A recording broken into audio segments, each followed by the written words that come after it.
Assalomu alaykum va rahmatullohi va barakatuh. Alhamdulillah. Birodaringiz Umar ibn Faruq, bizning aziz birodarimiz Ostin bilan birga. Mashalloh, bugungi podkastimiz juda qiziqarli bo'ladi, chunki uning hayoti va islomga kelish tarixi juda o'ziga xos. Men aynan shu mavzuga batafsil kirib borishni xohlayman, lekin bir narsani ta'kidlamoqchiman. Ko'pchilik musulmonlarni faqat bitta madaniyat yoki bitta an'anaga mansub deb o'ylaydi. Ular barcha musulmonlarni arablar, pokistonliklar, afg'onlar va hokazo deb tasavvur qilishadi. Ammo bu to'g'ri emas. Musulmonlar turli-tuman hayot yo'llaridan kelishadi. Mana biz Texasdamiz. Bu yerda kovboylar bilan birgamiz. Mashalloh, ular salla bilan birga kovboy shlyapalarini ham kiyishadi. Bu sizga shuni ko'rsatadiki, alhamdulillah musulmonlar hayotining turli-tuman qatlamlaridan kelishadi. Shuning uchun agar siz bizni tomosha qilayotgan bo'lsangiz va o'zingizni janublik, oddiy amerikalik deb hisoblasangiz, yoki Texas kovboy bo'lsangiz, yoki Buyuk Britaniyadagi Rodman bo'lsangiz, yoxud South Central yoki Kempton kabi joylardagi mahallangizni ifodalab yursangiz, buning ahamiyati yo'q. Islom siz uchun ham, boshqa uchun ham. Islom butun insoniyat uchundir. Shuning uchun inshaalloh sizdan hayotingiz va islomga kelish yo'lingiz haqida so'ramoqchiman. Demak, siz Texasda ulg'aygansiz, Texasda tug'ilgansiz. Ha, men Dallasda tug'ilganman. Xristian maktabida o'qiganman. Ha, men o'sha paytlarda xristiancha tarbiya olganman. Hamma narsam tartibli edi, shunga o'xshash. Islom yoki boshqa dinlar haqida hech narsa bilmasdim. Esimda, buvim bilan birga doim cherkovga borardik. Bolaligimdan cherkovga juda ko'p borardim. Minbarga chiqardik, buni qilardik. Nima deb atashni bilmayman. Qurbonlikmi yo qurbongohmi?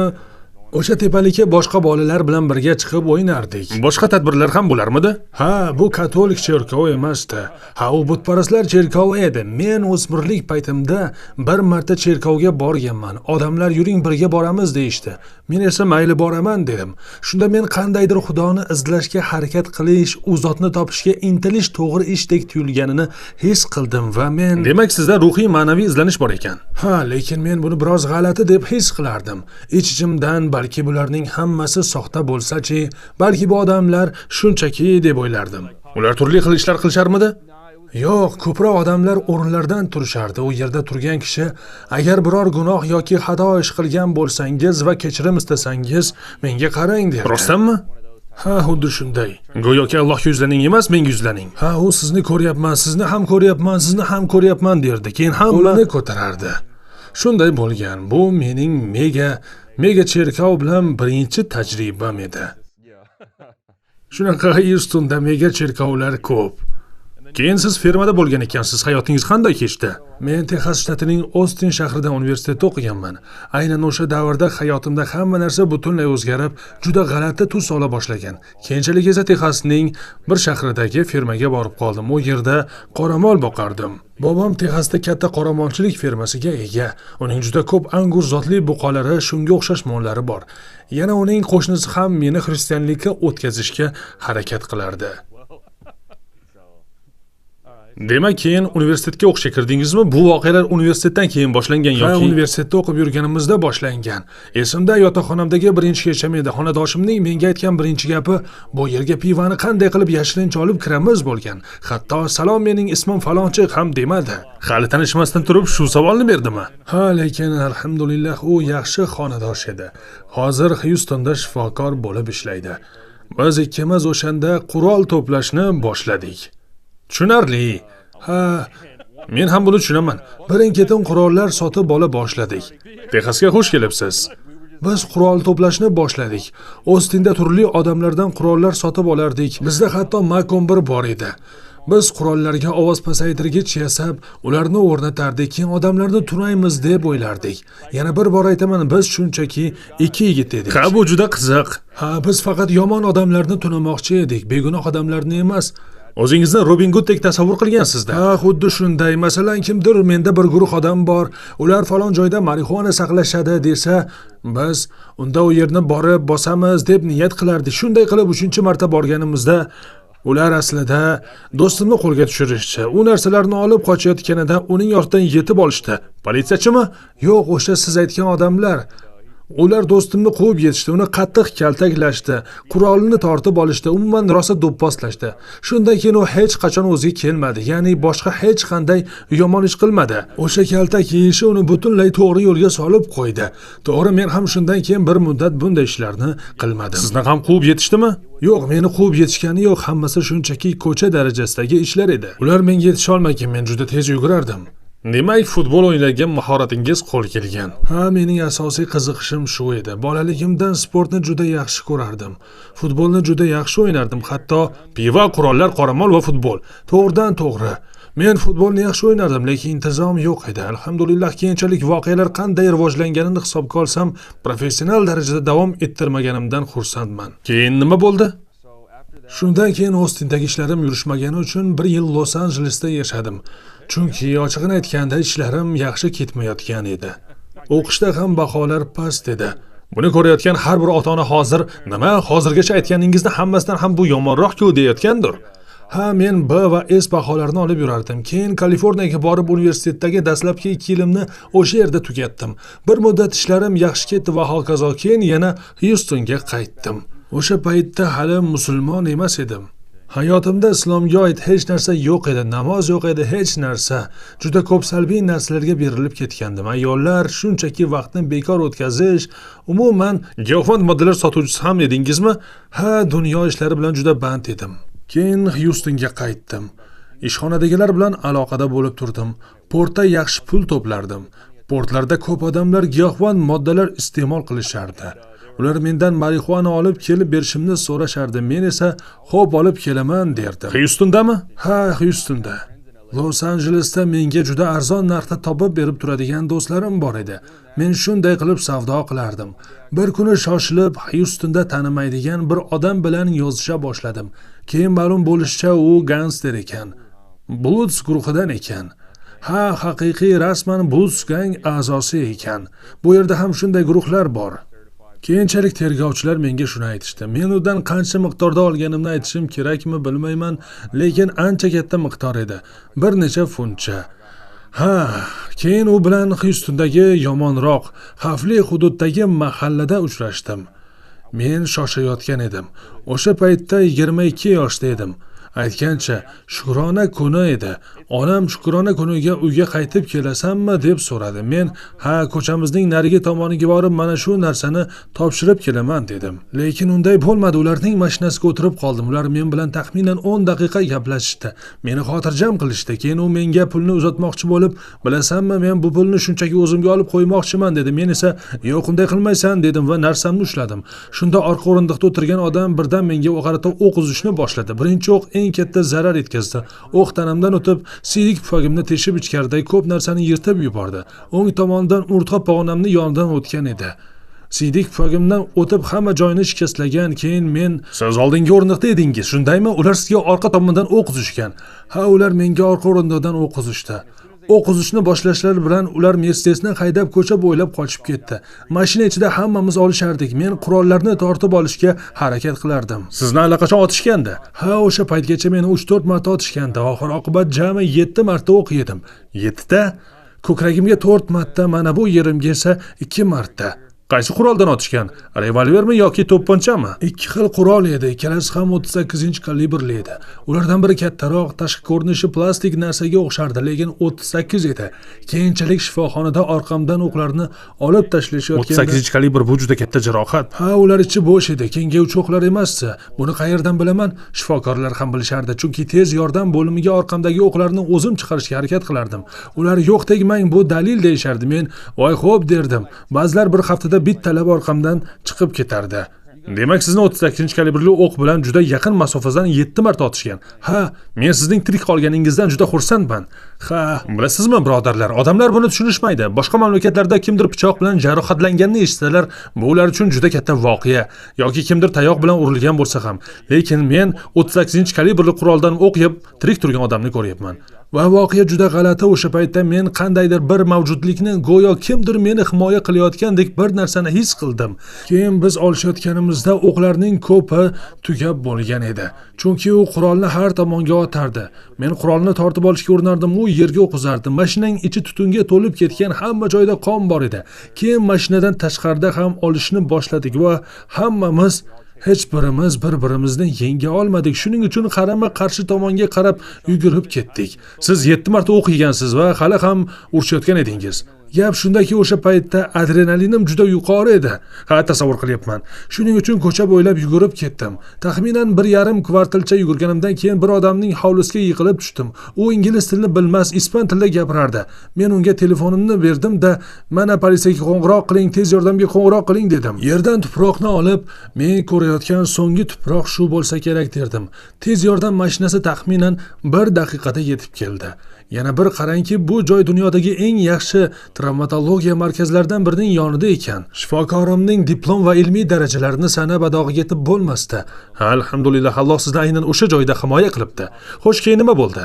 Keyin albatta men shifoxonaga tushganim zahoti birdan "Bo'ldi, men musulmonman" deb aytganim yo'q. Unday bo'lmadi. Keyin shifoxonada televizor ko'ra boshladim. Shunda televizorda Islom Ispaniyada loyihasidan Raul ismli bir birodar chiqib qoldi. Tasavvur qilyapsizmi? Islom Ispaniyada. Subhanalloh. YouTube'da yoki shunga o'xshash joydan chiqib qoldimi? Aniq eslay olmayman. Balki boshqa narsaning reklamasi bo'lgandir. Xullas, o'sha videoni ko'rdim va u bilan bog'landim. U shifoxonaga meni ko'rgani keldi. U meni ko'rgani kelgan yagona odam edi. Men deyarli tanimaydigan musulmon birodar edi. Shundan keyin o'sha yerning o'zida Fotiha surasini o'rganishni boshladim. Keyin al-Mag'rib darslariga bordim va aynan o'sha yerda shahodat kalimasini aytdim. Garchi undan oldin ham islom haqida ma'lumotga ega bo'lgan bo'lsam-da, o'sha paytda rasman, ya'ni omma oldida shahodatimni aytdim. O'sha paytlarda men 22 yoshda edim. 22 yoshdamadingiz? Ha, 22 yoshda edim. Aynan o'sha paytda men shifokorlar sizni operatsiya qilishgandi. Yaxshamki tirik qoldingiz, chunki deyishdimi? Ha, ular o'qlar asosan qon tomirlaridan millimetrlar farq bilan o'tganini aytishdi. Ha, gap rostdan ham millimetrlar haqida edi. Axir bu mo'jiza-ku. Chunki sizni juda yaqin masofadan 7 marta otishgandi. Keyin yugurayotganingizda juda ko'p qon yo'qotgansiz. Alloh sizni himoya qilgan. Tasavvur qiling, o'q atiga 1 millimetr yoki biroz boshqa tomonga tekkanida nima bo'lardi? Ha, aynan shunday. Eng ajablanarlisi, men hozirgacha doimiy yurish muammolariga yoki boshqa jiddiy sog'liq asoratlariga ega emasman. Albatta siz falaj bo'lib qolishingiz mumkin edi. Umuman oyoqlarni qimirlata olmaydigan holatga tushishingiz mumkin edi. Meni birga ulg'aygan do'stlarim bor, tanishlarim bor. Ulardan biri atiga 1 marta o'q yegan.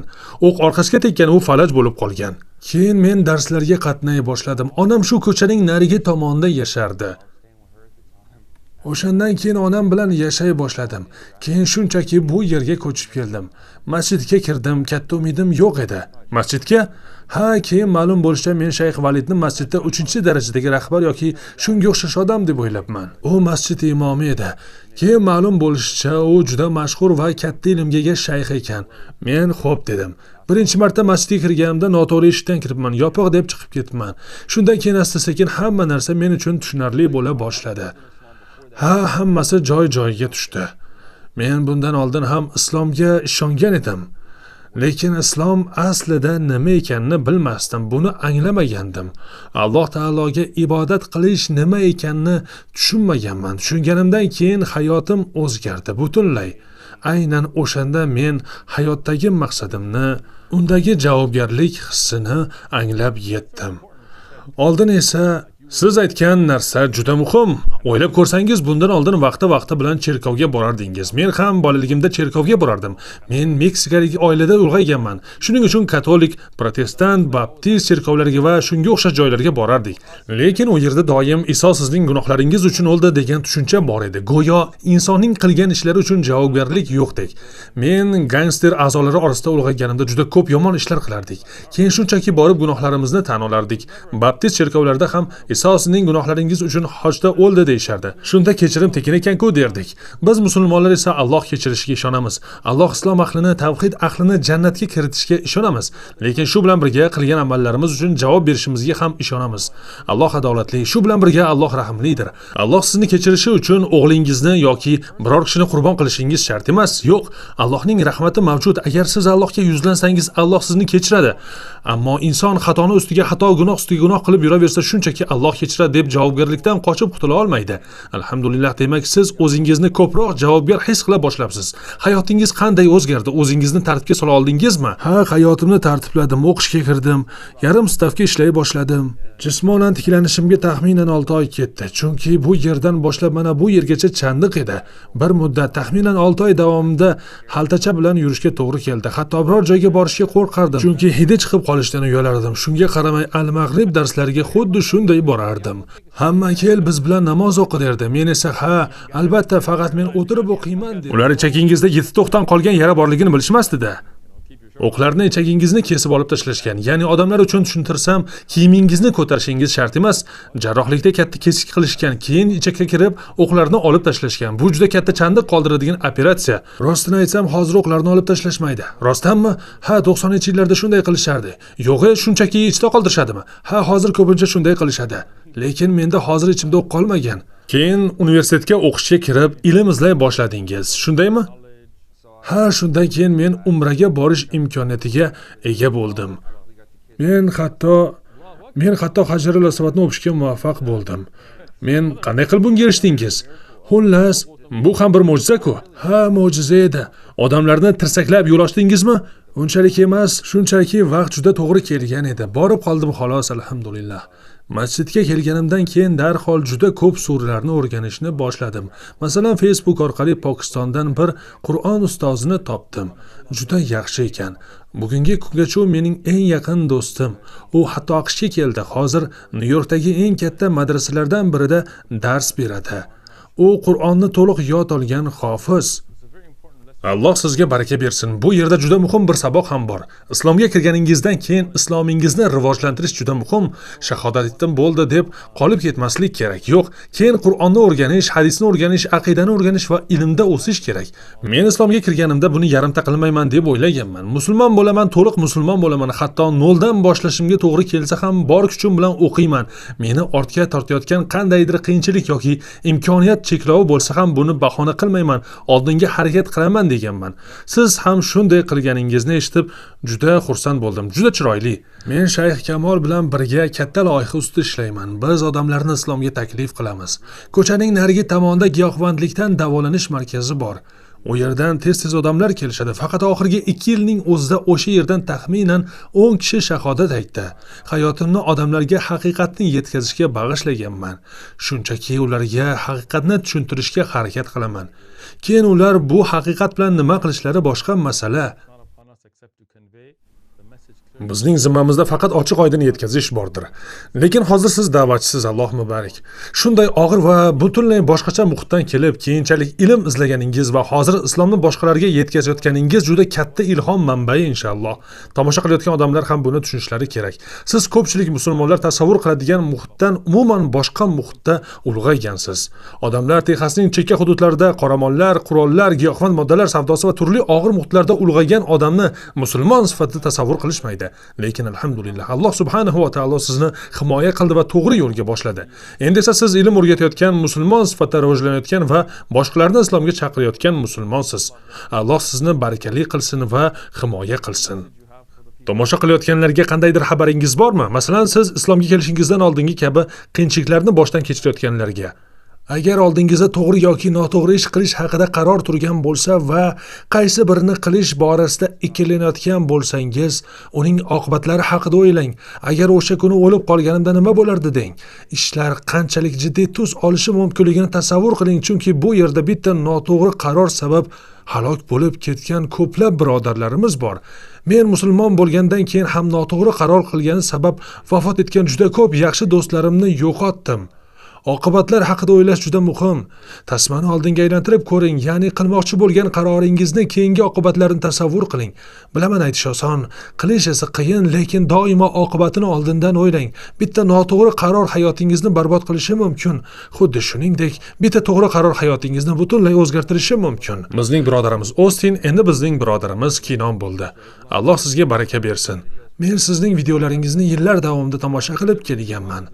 Alloh videolarni tomosha qiladigan va ularni boshqalarga ulashadigan har bir kishini barakali qilsin. Shu orqali da'vat yanada kengaysin. Alloh sizni himoya qilsin va sizni bu ummatning olimlari hamda da'vatchilaridan biri qilsin. Alloh sizni qanday mo'jizaviy tarzda himoya qilgani va qanday hidoyat qilgani katta ibrat. Umid qilamizki, tomosha qilayotganlar ham bundan foyda oladi. Agar siz ham musulmon bo'lish yoki bo'lmaslik borasida ikkilanayotgan bo'lsangiz, uning hayoti qanday o'zgarganiga qarang. Garchi siz xristian muhitda ulg'aygan bo'lsangiz ham. Men sizni ruhoniy yoki voiz bo'lgan demoqchi emasman, lekin siz ulg'aygan muhitni hisobga olsak ham, baribir hayotingizda juda ko'p noto'g'ri ishlar qilgansiz. O'z imkoniyatingiz darajasida yashamagan edingiz, lekin islomga kelganingizdan keyin hayotingizni o'zgartirdingiz. Siz bu mamlakatning jamiyatiga foyda keltiradigan inson bo'ldingiz. Foydali inson bo'ldingiz, ilm izlaydigan va haqiqatni boshqalarga yetkazadigan odamga aylandingiz. Voy birodar, Alloh sizdan rozi bo'lsin.